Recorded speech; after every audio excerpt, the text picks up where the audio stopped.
नमस्कार दोस्तों, मैं संदीप आपको अपने YouTube चैनल कलयुग की क्राइम स्टोरीज में आपका स्वागत करता हूं। आशा करता हूं कि आप सभी लोग अच्छे होंगे। जिन दोस्तों ने मेरे चैनल को अब तक सब्सक्राइब नहीं किया वो कृपया सब्सक्राइब कर लें, कहानी में बने रहें, कहानी को अंत तक देखें। जिनको कहानी अच्छी लगे तो लाइक करें, शेयर करें, कमेंट करें। तो कहानी शुरू करते हैं। वैसे तो भारत में हर साल लाखों लोग भारत घूमने के लिए आते हैं और उसमें सबसे ज्यादा भारत में घूमे जाने वाला स्थान आगरा का ताजमहल है। इसी क्रम में जर्मनी के दो दोस्त जिसमें से एक का नाम जॉर्ज है और एक का नाम जेम्स है, वो भारत घूमने के लिए आते हैं। एक की उम्र लगभग 50 साल के करीब है और एक की उम्र तकरीबन 55 साल के करीब। वो आगरा में एक 5 स्टार होटल बुक करते हैं। होटल में जाते हैं, वहाँ रिसेप्शन पे एक लड़की उनको मिलती है। उस लड़की का नाम प्रियांशी गुप्ता है। वो उससे बात करते हैं। वो लड़की बहुत ही खूबसूरत थी। उससे थोड़ी बात करते हैं, उसके बाद वो लड़की उनको उनके होटल का कमरा नंबर बताती है, उनको चाबी दे देती है। उससे बात करने के बाद वो लड़की, जो लोग अंग्रेज थे, वो अपने कमरे में चले जाते हैं। थोड़ी देर कमरे में रुकने के बाद लगभग रात के 9 बजे के करीब उनमें से एक अंग्रेज होटल के मैनेजर को फोन करता है और उसको 2 लड़कियां भिजवाने के लिए लड़कियों की डिमांड करता है। दरअसल दोस्तों, भारत में ये काम इलीगल है, लेकिन इलीगल होने के बावजूद अपने ग्राहक को खुश करने के लिए, और खास तौर पे जब ग्राहक विदेशी हो तो उसको कोई नाराज नहीं करना चाहता, तो उसकी लगभग सभी लीगल और इलीगल डिमांड्स मान ली जाती हैं। और अपने होटल की रेपुटेशन को भी बनाने के लिए, ताकि उनका टूरिज्म बढ़े, उनके होटल के जो है और कस्टमर बढ़े, होटल का मैनेजर उन अंग्रेजों को मना नहीं करता और उनको उनके व्हाट्सएप नंबर पे वो लगभग 15 से 20 लड़कियों की फोटो भेज देता है।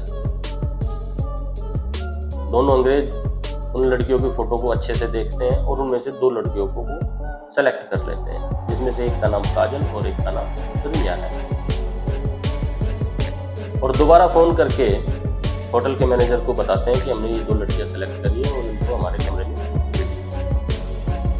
दोनों लड़कियों को बुलाया जाता है। लड़कियां होटल पहुंचती है, मैनेजर से मिलती है। मैनेजर उनको कमरे तक छोड़ के आता है और वो वापस नीचे चला आता है। लड़कियां बेल बजाती हैं तो अंदर से अंग्रेज दरवाजा खोलता है और उन दोनों लड़कियों को देखता है।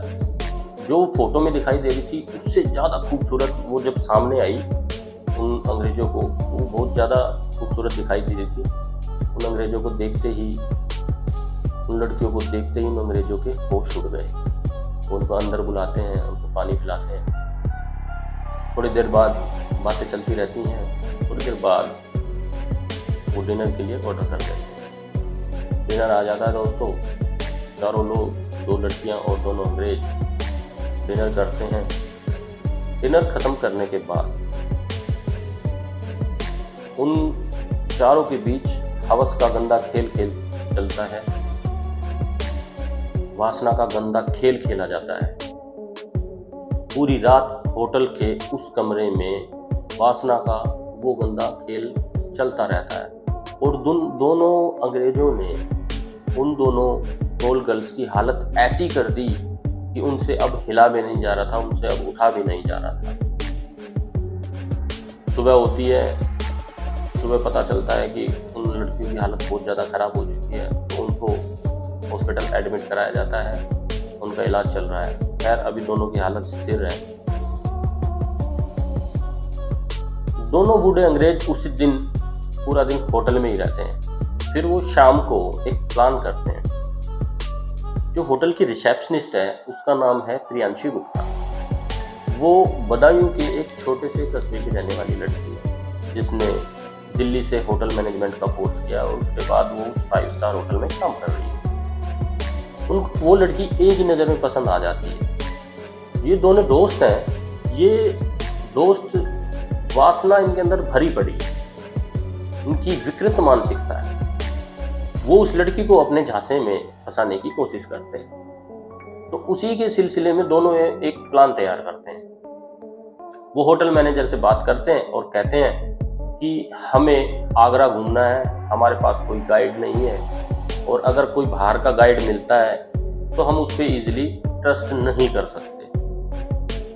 और थोड़ा सा हमें भाषा का भी, आपकी जो लोकल भाषा है उसका हमें ज्ञान नहीं है, और भाषा की जो कठिनाई है वो हम दोनों के बीच में रहेगी। मैं दरअसल गली गली आगरा की घूमना चाहता हूँ, वहाँ के लोगों से बात करना चाहता हूँ, यहाँ के लोगों के बारे में जानना चाहता हूँ। मैनेजर कहता है तो ठीक है, ये अच्छी बात है, बताएं मैं आपकी क्या मदद करूँ। तो अंग्रेज कहते हैं कि आप एक काम करें, अगर आपको आपत्ति ना हो तो जो आपकी होटल की रिसेप्शनिस्ट है प्रियांशी गुप्ता, उसको आप एज ए गाइड हमारे साथ भेज सकते हैं। इसी क्रम में प्रियांशी गुप्ता से पूछा जाता है कि क्या आप इनके साथ एज ए गाइड जा सकते हो, इनको पूरा आगरा घुमा सकते हो। प्रियांशी गुप्ता भी सोचती है कि होटल की एक ही जगह की नौकरी कर करके बोर हो गई हूँ, तो इस बहाने थोड़ा सा पूरा आगरा, ताजमहल देखने को मिल जाएगा, पूरा आगरा फ्री में घूमने को मिल जाएगा, तो कोई आपत्ति नहीं। प्रियांशी गुप्ता हामी भर देती है, अंग्रेज तो चाहते भी यही थे। खैर वो उनके साथ चली जाती है और वो अंग्रेजों को पूरा आगरा घुमाती है। जो हिंदुस्तानी लोग जिनसे वो अंग्रेज बात करते हैं उनको वो ट्रांसलेट करके समझाती है, और अंग्रेजों की बात को वो ट्रांसलेट करके हिंदुस्तानी लोगों को समझाती है। अब धीरे धीरे 3-4 दिन ऐसे ही बीत जाते हैं। प्रियांशी गुप्ता उन अंग्रेजों पर अब ट्रस्ट करने लगी थी, वो देखने लगी थी कि ये लोग तो भले लोग हैं और ये किसी प्रकार की कोई गलत गतिविधि में शामिल नहीं है। आता है 5वां दिन। 5वें दिन जब वो लगभग पूरा ही आगरा घूम चुके थे, तो उनके बीच में इस दौरान मस्ती मजाक भी थोड़ा बहुत हो जाता था, साथ में खाना पीना भी हो जाता था। जब वो 5वें दिन अपने होटल के कमरे में रुके होते हैं तो उनके साथ प्रियांशी गुप्ता भी उनके होटल के कमरे में ही रुकी होती है। डिनर का ऑर्डर कर दिया जाता है, डिनर आ जाता है। खैर अभी डिनर खाने से पहले दोनों अंग्रेज थोड़ी थोड़ी शराब पीना शुरू कर देते हैं। वो प्रियांशी गुप्ता से भी शराब पीने के बारे में पूछते हैं। प्रियांशी गुप्ता भी हामी भर देती है, क्योंकि उसको तो उनके इरादों का, अंग्रेजों के इरादों का, गंदे इरादों का पता ही नहीं था। वो भी उनके साथ फ्रैंक हो चुकी थी और उसे पता था कि ये लोग अच्छे लोग हैं, ऐसा उसका मानना था, और ये मैं इनके साथ सेफ हूँ, तो वो उनके साथ ड्रिंक करना शुरू कर देती है। अब 1 पैक लगाया जाता है, 2 पैक लगाया जाता है, उसके बाद धीरे धीरे ज़्यादा शराब तीनों मिलकर पी लेते हैं। लगभग 1-1.5 बोतल के करीब वो खाली कर देते हैं। प्रियांशी गुप्ता को कुछ ज़्यादा ही नशा हो जाता है। प्रियांशी गुप्ता नशे में उनके साथ मजाक में कभी इधर हाथ लगा देती है, कभी उधर हाथ लगाती है, छेड़छाड़ करती है, और ऐसे ही अंग्रेज भी नशे में या मजाक में प्रियांशी गुप्ता को इधर उधर टच करते हैं, उसके साथ छेड़छाड़ करना शुरू कर देते हैं। नशे में होने के कारण प्रियांशी गुप्ता को पता ही नहीं होता कि क्या गलत है क्या सही, और वो भी अंग्रेजों के साथ उनके इस घिनौने काम में धीरे धीरे साथ देने लग जाती है। थोड़े समय बाद दोनों अंग्रेज निर्वस्त्र हो जाते हैं और उस प्रियांशी गुप्ता को भी निर्वस्त्र कर देते हैं। प्रियांशी गुप्ता इतने ज़्यादा नशे में थी कि वो विरोध करना चाह भी रही थी, लेकिन वो विरोध कर नहीं पा रही थी। नशा था और थोड़ा ट्रस्ट भी था, तो इस वजह से वो समझ ही नहीं पा रही थी कि हो क्या रहा है उसके साथ। खैर अब उनके बीच वासना का गंदा खेल शुरू हो जाता है, और पूरी रात दोनों अंग्रेज उस प्रियांशी गुप्ता के साथ गलत काम करते हैं, जिसकी उम्र लगभग 20 से 22 साल 24 साल के करीब थी, और अंग्रेजों की उम्र में एक अंग्रेज 50 वर्ष का था और एक लगभग 55 वर्ष का था। वो दोनों दोस्त मिलकर बारी बारी से कभी एक साथ पूरी रात प्रियांशी गुप्ता के साथ शारीरिक संबंध बनाते हैं, और इस दौरान प्रियांशी गुप्ता की हालत इतनी ज़्यादा खराब हो जाती है कि वो बेड पे से उठ भी नहीं पा रही है, हिल भी नहीं पा रही है। दोनों अंग्रेज थक जाते हैं, फिर वो सो जाते हैं। सुबह जब होटल मैनेजर देखता है कि अभी तक प्रियांशी गुप्ता अपने रिसेप्शन के उस पर नहीं आई है, ना उसने रिपोर्ट किया है, ना ये बताया है कि उनका टूर पूरा हो गया है, तो होटल मैनेजर अंग्रेजों के पास उस कमरे में फ़ोन लगाता है होटल के फ़ोन से, लेकिन उधर से कॉल का कोई जवाब नहीं आता। होटल मैनेजर फिर सोचता है कि मैं होटल के कमरे में जाकर देखता हूँ। तो इनके पास, होटल वालों के पास, एक डुप्लीकेट की होती है। होटल मैनेजर डुप्लीकेट की लेकर कमरे में जाता है, कमरा खोलता है। कमरा खोलकर देखने पे उसके होश उड़ जाते हैं। वो देखता है कि होटल में बेड पर 3 लोग नग्न अवस्था में लेटे हुए हैं, जिसमें से 2 अंग्रेज हैं और एक उसके ही होटल की रिसेप्शनिस्ट प्रियांशी गुप्ता है। वो उसको उठाने की कोशिश करता है, लेकिन वो आँख तो खोल लेती है, लेकिन उसका शरीर काम ही नहीं कर रहा था। ना वो हिल पा रही थी, ना वो अपने शरीर में कोई हरकत कर पा रही थी। आनन फानन में एम्बुलेंस बुलाई जाती है। होटल मैनेजर उस लड़की को इमरजेंसी में होटल में शिफ्ट करता है और वहाँ उसका भी इलाज शुरू हो जाता है। उसकी भी हालत फिलहाल खतरे से बाहर बताई जा रही है।